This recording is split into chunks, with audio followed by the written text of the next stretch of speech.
Podia ter deixado. 3, 2, 1, valendo! Fala pessoal, tudo bem com vocês? Bem-vindo a um Zona na Política, ou melhor, Zona Política, um podcast voltado somente para pré-candidatos do Distrito Federal. E hoje, diferente, a deputada já começou rindo porque eu trocadilho, deputada. Zona na Política ou Zona Política? Eu adorei esse nome, parabéns. Prazer estar aqui com vocês. Deputada Júlia Lucy ou Júlia Lucy? Lucy. Lucy, isso mesmo, pessoal. Então, vocês aí do Núcleo Bandeirante, região, Guará, Riacho Fundo, Parkway, esse podcast é exclusivamente para vocês conhecerem a deputada Júlia Lucy e a gente poder conhecer um pouco da trajetória dela. Deputada, prazer. Primeiro, a senhora receber a nossa equipe aqui na sua casa é completamente diferente da gente estar no estúdio, batendo um papo. E hoje é algo... Quero que vocês observem minha parede rosa. Ela tem vários detalhes na casa e isso é legal que ela vai contar um pouco da história dela. Deputada, antes de mais nada, o nosso projeto é justamente para a gente apresentar os pré-candidatos dentro da nossa região e justamente para mostrar quem são esses candidatos. Uhum. A senhora vem fazendo um trabalho, né, o primeiro mandato da senhora vem fazendo um trabalho muito lindo dentro da Câmara Legislativa, uma fiscalizadora, uma pessoa que está empenhada em buscar soluções para o Distrito Federal. Eu queria saber quem é Júlia Lucy. Olha, a Júlia Lucy é uma mulher que tem muita fé. Eu tenho muita fé. Eu tenho fé na mudança, eu tenho fé que as coisas acreditam e eu sou movida por fé.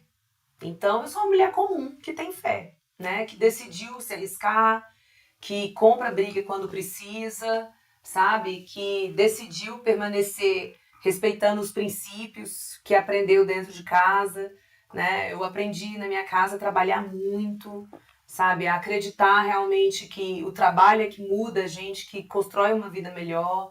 Aprendi também a ser honesta, a não transigir nesse valor em momento nenhum, a buscar independência, a buscar a liberdade. Então eu sou essa mulher. Uma mulher independente, uma mulher forte. A senhora é muito forte. Eu falo isso pelo trabalho que a senhora vem fazendo dentro da Câmara Legislativa. Mas a Júlia Lucy, nos últimos 4 anos, esteve atuando junto a praticamente a um Shark Tank, né? Vários tubarões ali da política brasiliense. E ela se destacou muito bem. Deputada, primeira pergunta que eu trago para a senhora é uma pergunta bem clara.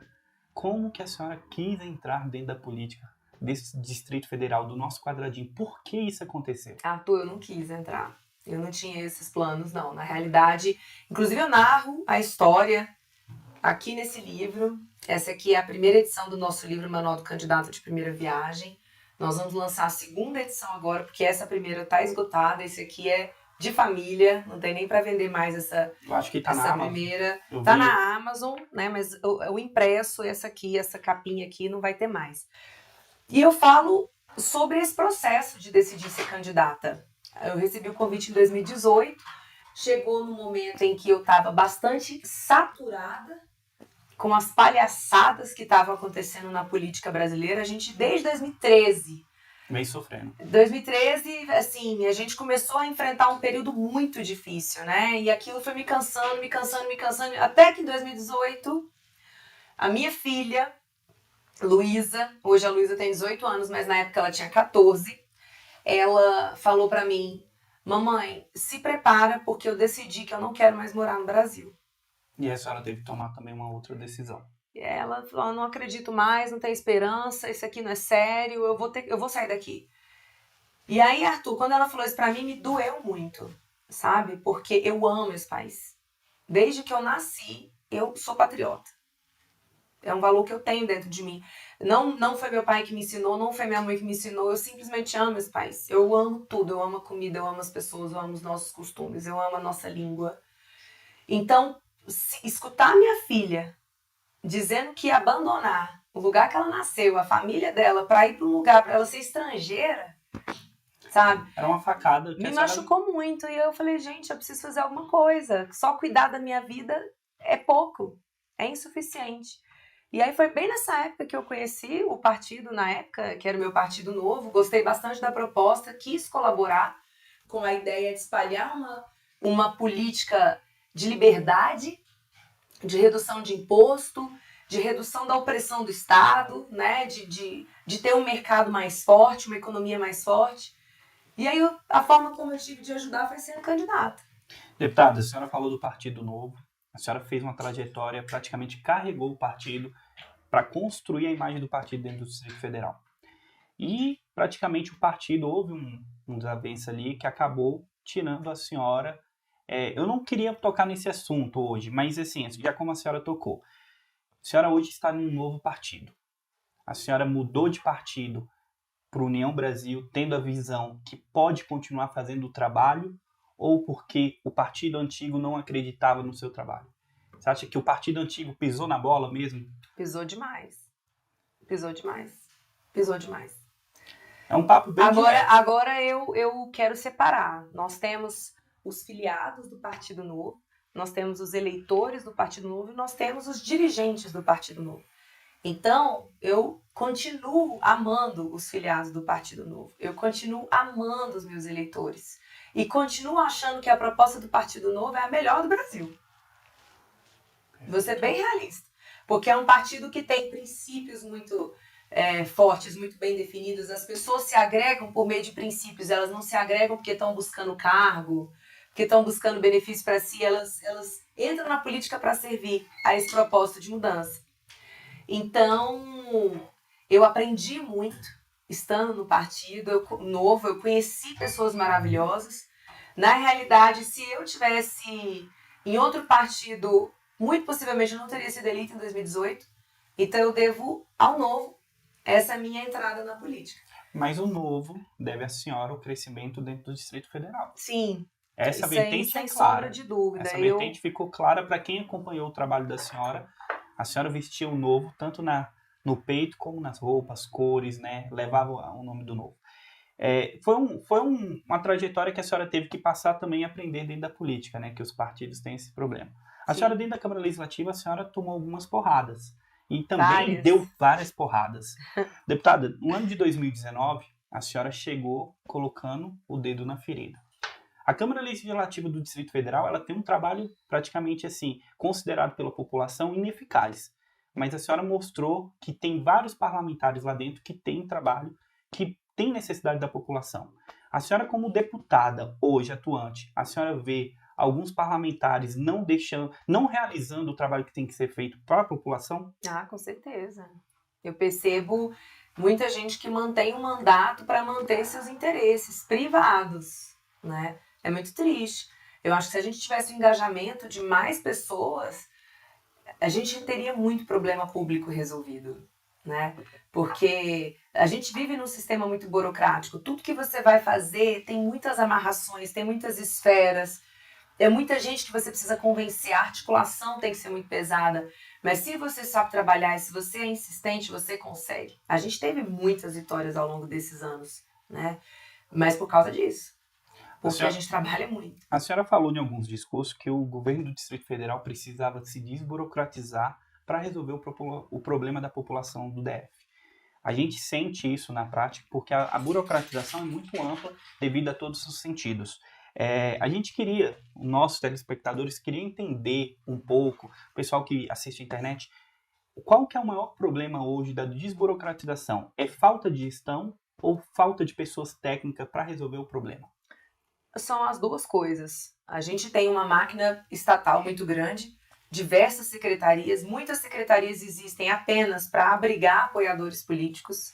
Muitas vezes pessoas entram em cargos que deveriam ser técnicos e as pessoas não entendem, não têm capacidade para estar ali. Então o processo não anda, não existe comprometimento com a pauta. Também, como é um cargo político, ele é usado como massa de manobra. Né? É por isso, gente, que eu, como parlamentar, eu não indiquei ninguém para trabalhar no governo. Não foi por falta de oferta, mas eu entendi que se eu indicasse uma pessoa, eu estaria abrindo mão da minha independência como parlamentar. E aí eu não poderia fiscalizar, eu não posso denunciar, eu não posso chegar no hospital de uma hora para outra e cobrar o funcionamento de um sistema que precisa ser implementado. A Margot participando também. Né, gente? É um mandato plural. Porque ela trabalha comigo também. A Margot acompanha a deputada praticamente 24 horas dentro da Câmara Legislativa, vem fazendo um trabalho junto com a deputada, tá? Tem gente que quer votar nela para distrital. Com certeza. Margot para distrital. Margot Lucitati. Deputada, sei que a senhora teve vários desafios, mas qual foi o maior desafio no seu primeiro, nessa primeira gestão de mandato da senhora? Conte pra gente qual foi a senhora, como mulher, né? Qual foi o maior desafio nesse momento? Olha, o primeiro ano do mandato foi o pior ano da minha vida. A senhora sofreu muito. Foi o pior ano da minha vida, sem sombra de dúvidas. A senhora entendeu como funcionava a política? Assim, eu sou cientista política, né? A senhora entendeu então, praticamente a política do Distrito Federal? Mas, assim, ali é muito diferente do que a gente pode imaginar. É muito pesado. Você tem que aprender a lidar com a imprensa. Infelizmente, nós temos uma imprensa que é custeada pelo governo, então atende aos interesses do governo. Então, se você bate no governo, você chama um conjunto de blogs e de jornais contra você. É difícil você guerrear contra a imprensa. Eu aprendi também, assim, a duras penas, a me relacionar com os meus colegas, né? Tem colegas que não querem ver problemas serem resolvidos. Tem colegas que querem ver a agenda política deles continuar prevalecendo. Então isso é doloroso. Eu queria fazer uma pergunta para a senhora. A senhora é a favor ou contra a deputados que têm empresa que presta o serviço público, serviço para o governo do Distrito Federal? Eu sou contra. Eu acho que a população precisa se atentar a isso, porque todo mundo, na realidade, que tem algum tipo de dependência do governo, não é só deputado, não. Tem pessoas que são líderes religiosos, líderes de associações, enfim, que dependem de serem queridos pelo governo. Senão o governo pode fazer represália, porque é isso que é pesado na política. Tudo que você faz vai ter um retorno. Para toda ação vai ter uma reação. Para toda fiscalização que eu faço, eu sou reprimida. Nesse momento agora, por exemplo, eu já recebi recado que o governo não vai executar as minhas emendas. E falando em emenda, a senhora foi uma das deputadas que mais enviou emendas para a área da educação do Distrito Federal. Sim. A senhora acredita que a não execução de emendas pode ser uma questão da fiscalização ou porque existe uma perseguição contra a imagem da senhora? Olha, quando você bate no governo, ele vai fazer de tudo para travar você, para travar o seu crescimento como parlamentar.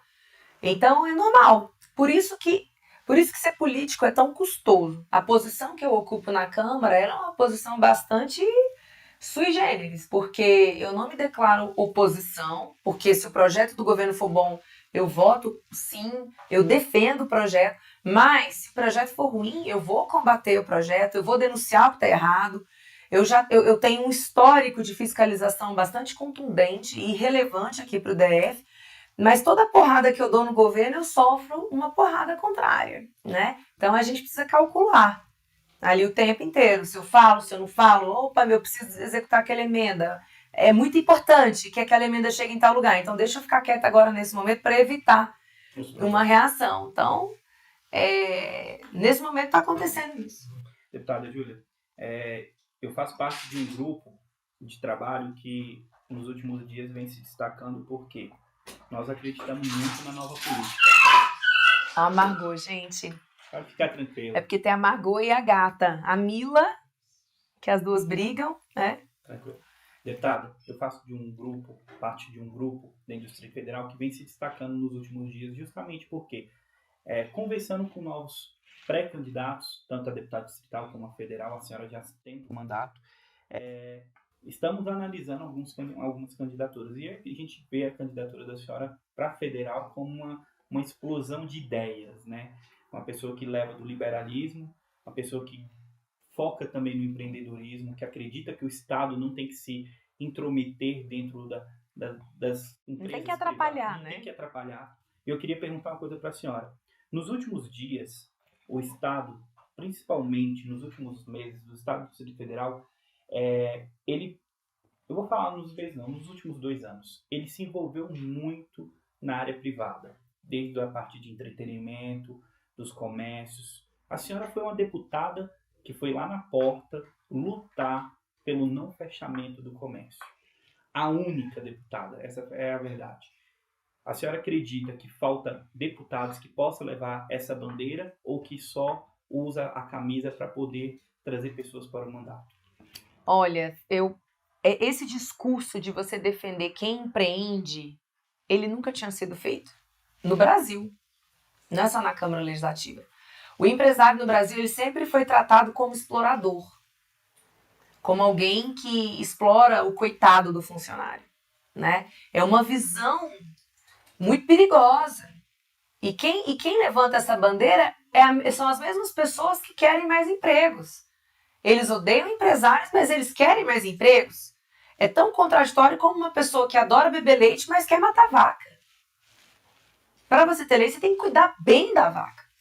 Então essa foi a nossa bandeira, a nossa retórica desde que eu cheguei na Câmara. Eu fui muito clara. Eu falei, eu estou aqui para destravar a vida do setor produtivo do DF. Eu vou revogar lei, eu vou buscar redução de imposto, eu vou buscar organizar processos que hoje a administração pública precisa executar, como fiscalização do DF legal, para que a administração pública não abuse de sua autoridade. Então eu deixei isso muito claro. Se quiserem aprovar projetos aqui contra a iniciativa privada, contra o mercado do DF, vai ter a minha resistência, vai ter a minha luta. E foi o que nós fizemos, né? Hoje no DF, por exemplo, a gente só pode usar um copo e um canudo de plástico porque eu briguei por isso, porque estava proibido. Imagina, Arthur, quantos empreendimentos precisam utilizar copo e canudo de plástico porque não tem logística para usar vidro. Sim. Não é simples você utilizar um vidro. Você precisa de ter um lugar para lavar, você tem que ter gente para lavar, para armazenar. Não é para todas, tem que fechar a porta. Não é para todas as pessoas, não é para todo o estabelecimento comercial, né? Então, eu consegui a duras penas conseguir tirar essa proibição. Agora, por exemplo, eu estou lutando para que a gente continue podendo usar sacola plástica. Não quer usar sacola plástica? Não use. Mas quem precisa tem que ter essa opção. E coisas absurdas. Aqui no DF, Arthur, era proibido ter câmera de segurança em elevador. Ou seja, Eu revoguei essa proibição. Aqui no DF, dono de pizzaria, dono de restaurante era obrigado a vender camisinha. Senão tomava multa. são leis. Aqui no absurdas. DF tentou-se impedir a instalação de portaria eletrônica. Então, é esse o pensamento. Deixa eu encher o saco de quem está trabalhando. Deixa eu colocar uma barreira para quem está trabalhando. Porque o que está por trás disso é a ideia de que o empresário é um explorador. É um cara que está se valendo do coitado, do trabalhador. Entendeu? Então, quando a gente chega com um discurso diferente, ele, em primeiro momento, chocou. Eu lembro da reação dos meus colegas. Eles não acreditaram no que eu falava. Caramba, ela está tendo coragem de falar isso. E aí, à medida que a gente foi mostrando o porquê, a gente mostrou que não existe café grátis. Que qualquer exigência que você coloca para cima de uma empresa, esse custo vai ser repassado para o cliente final.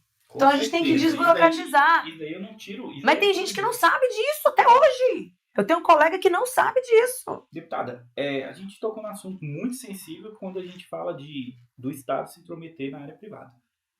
O Distrito Federal, durante a pandemia, deixou de arrecadar 500 milhões de impostos devido a uma lei federal, porque não houve uma tramitação dentro do Congresso. A senhora sabia que hoje a maioria dos estados que tem aplicativos de transporte, iFood, todos esses valores do ISS são arrecadados para um estado só? A senhora concorda que o Distrito Federal precisa investir nas startups e gerar mais empreendedorismo dentro da nossa região, principalmente dentro das satélites? Olha, eu aprovei a lei do sandbox. Sandbox significa caixa de areia. Caixa de areia é aquele lugar onde as crianças brincam. Elas são livres, elas desenvolvem ideias, elas criam historinhas, porque elas estão num ambiente pleno para a criatividade. Então, a gente aprovou essa lei que foi pioneira no Brasil. Depois que a gente aprovou aqui, vários outros estados copiaram. E a ideia é exatamente isso, é você criar zonas geográficas no DF em que você suspende uma série de exigências legais, de horário de funcionamento, de leis, algumas regras trabalhistas para que as empresas possam testar produtos novos, né? E a ideia dessas zonas livres, né, que a gente chama de sandbox, é também propiciar redução de imposto. Então, o Estado ele pode fazer isso. Assim ele fomenta o desenvolvimento das startups. Dando oportunidade de instalação para essas empresas, reduzindo o imposto e também auxiliando para que essas empresas consigam comprar, vender seus produtos aqui para o DF. Porque o DF é um grande comprador de tecnologia. A União também compra muito software, mas a maioria desses softwares eles não são comprados por empresas desenvolvedoras aqui do DF, mas de fora. A senhora sabia que o Brasil ele possui 2 unicórnios, né? Hoje já praticamente no Distrito Federal, que era o antigo Apetitá se transformou. Você acredita que as escolas elas têm que manter... Deixa eu falar sobre o iFood? Pode Só falar. um minutinho.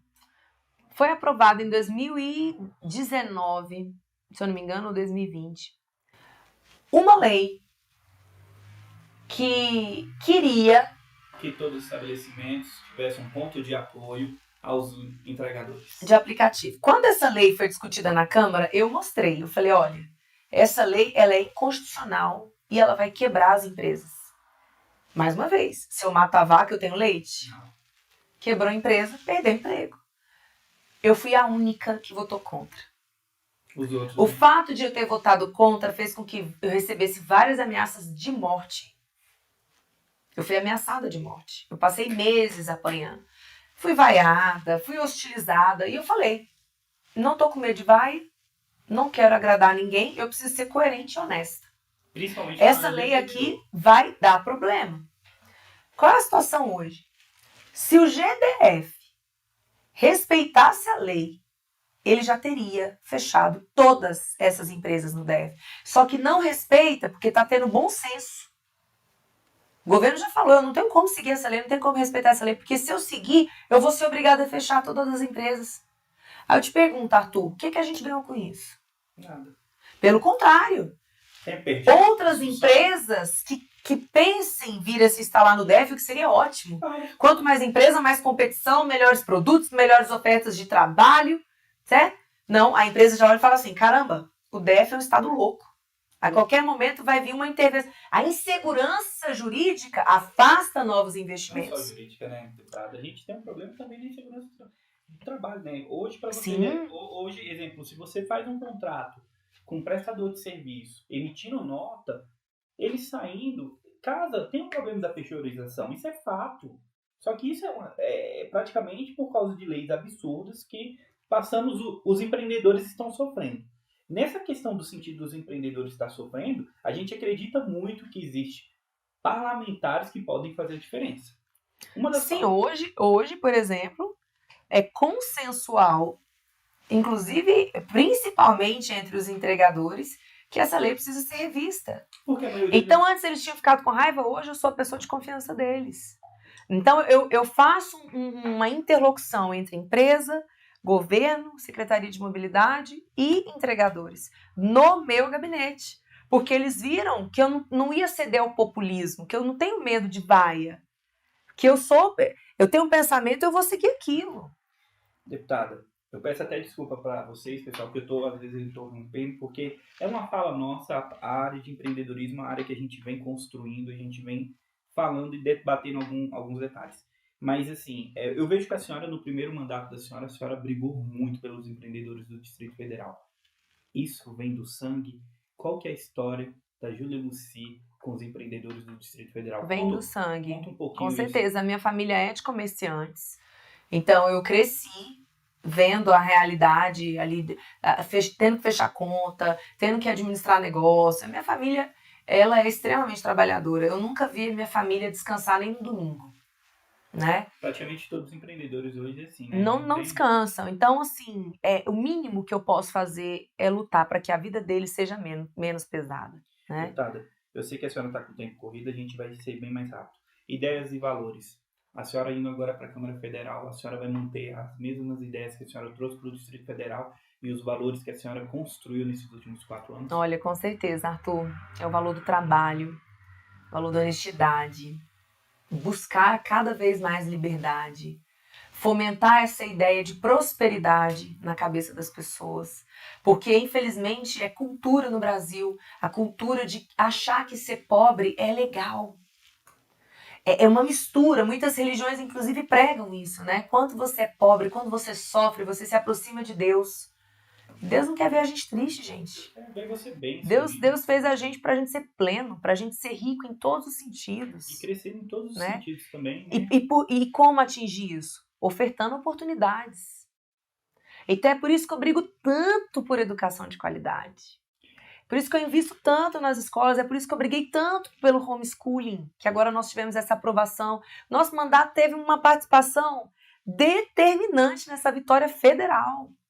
E a senhora foi uma das primeiras idealizadoras nesse projeto, né, aqui dentro do Distrito Federal. Porque depois que a senhora saiu, apareceu um monte, né? Sim. Parece que, assim, ninguém tinha coragem. Aí a deputada botou a cara lá, foi pra frente, botou o dedo na ferida, agora parece um monte de defensor. E isso está acontecendo com a pauta do planejamento familiar reprodutivo, que é algo que eu falo desde 2019, sobre a importância de a gente dar meios para as pessoas organizarem o momento em que serão pais, em que serão mães.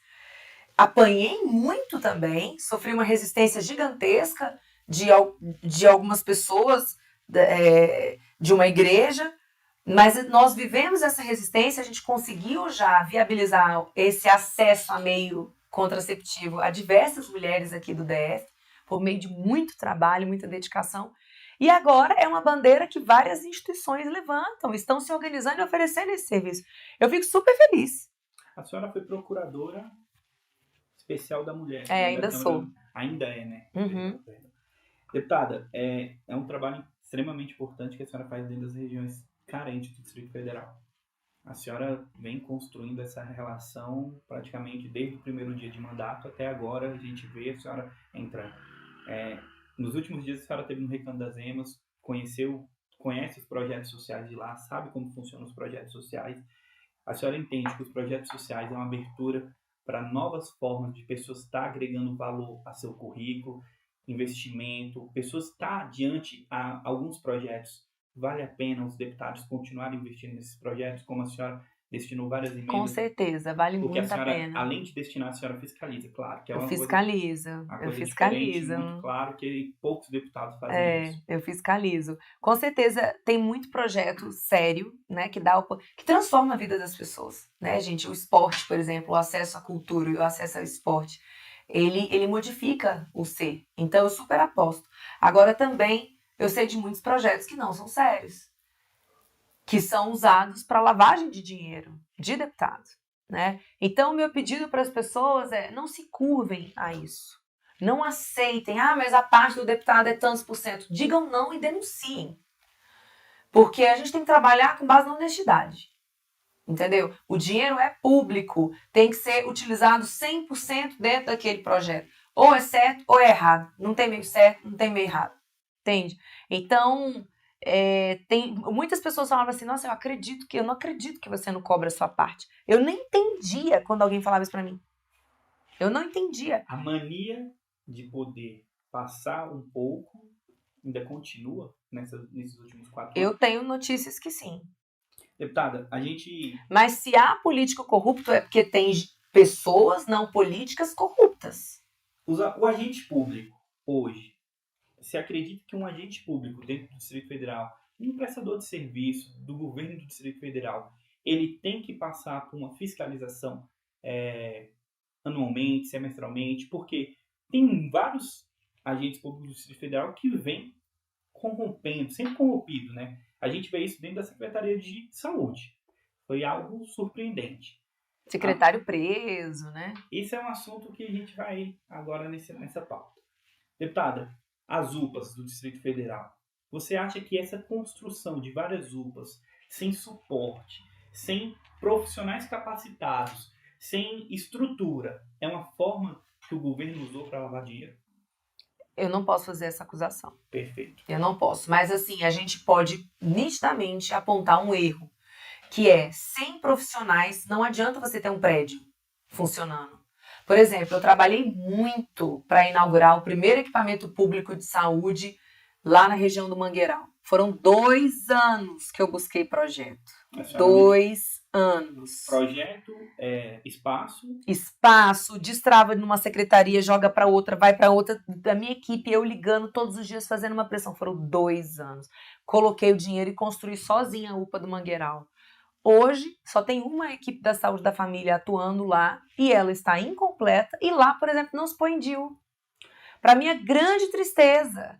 Por quê? Se você não tem a equipe da saúde da família completa, uma série de serviços são paralisados. Lá nós temos 3 cadeiras de dentista. Tem um profissional atendendo só no período da manhã. Para mim, isso é corrupção. Porque você pegou um dinheiro, você imobilizou o capital naquele prédio, mas você não atende a população conforme você deveria. Entende? Então, é fácil você chegar e construir um prédio, ir lá tirar foto, inaugurar, eu fiz isso, eu fiz aquilo, mas o povo não está se beneficiando desse serviço. E é isso que as pessoas precisam estar atentas. Você está satisfeito com o serviço de saúde? Na realidade, o serviço de saúde praticamente acabou no DF. Quando a gente fala de atenção primária, de você ir no posto de saúde, ser acompanhado pelo seu médico, conseguir fazer os exames de rotina, meu Deus, não existe pediatra mais praticamente. As cirurgias estão paradas porque não existe anestesista. Tá tudo parado. É ridículo. Eu vejo que a senhora fez, nesses últimos 4 anos, praticamente um mandato justo, né? Um mandato justo para a população.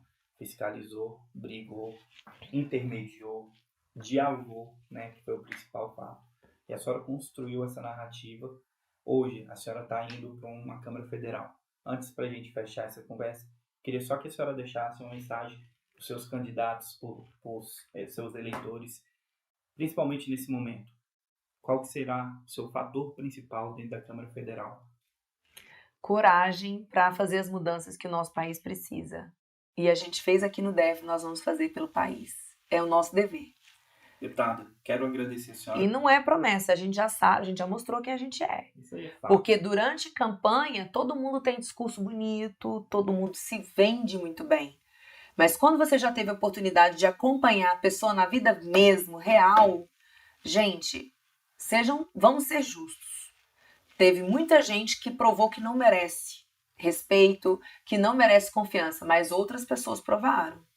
Então, vamos reconhecer aquelas pessoas que já mostraram quem são, certo?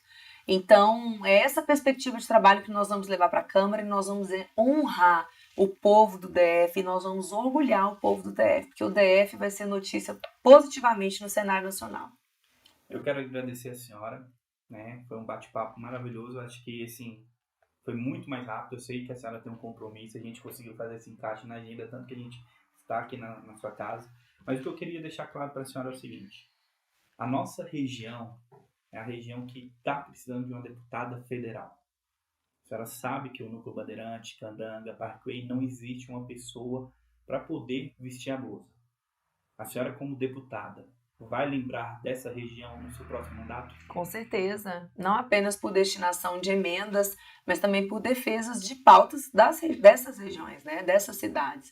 A gente já fez isso agora no nosso mandato distrital, tanto nas leis que regulam o uso do solo, como também investindo na cidade, com calçada, iluminação, investimento em escola pública. Então, quem mora nessa região, que é maravilhosa, eu particularmente adoro bastante, vai poder continuar contando com a gente. Quero agradecer a senhora. Quero finalizar o Zona Política, ou Zona na Política, com a deputada é Zona Política mesmo, porque aqui não houve nenhuma zona na política com ela botou o dedo na ferida. E a gente termina esse podcast hoje deixando uma mensagem bem clara. Eu quero só... É a última pergunta, eu sei que o tempo já está encerrado. Deputada, direita, esquerda ou pelo povo do Distrito Federal? Pelo povo do DF, certamente. Mas se a gente tiver que se posicionar em apenas 2 caixinhas, se esquerda ou de direita, eu sou de direita. Perfeito. Obrigado a vocês. Finalizando mais um Zona Política por aqui. E até a próxima. Tamo junto. Até a próxima.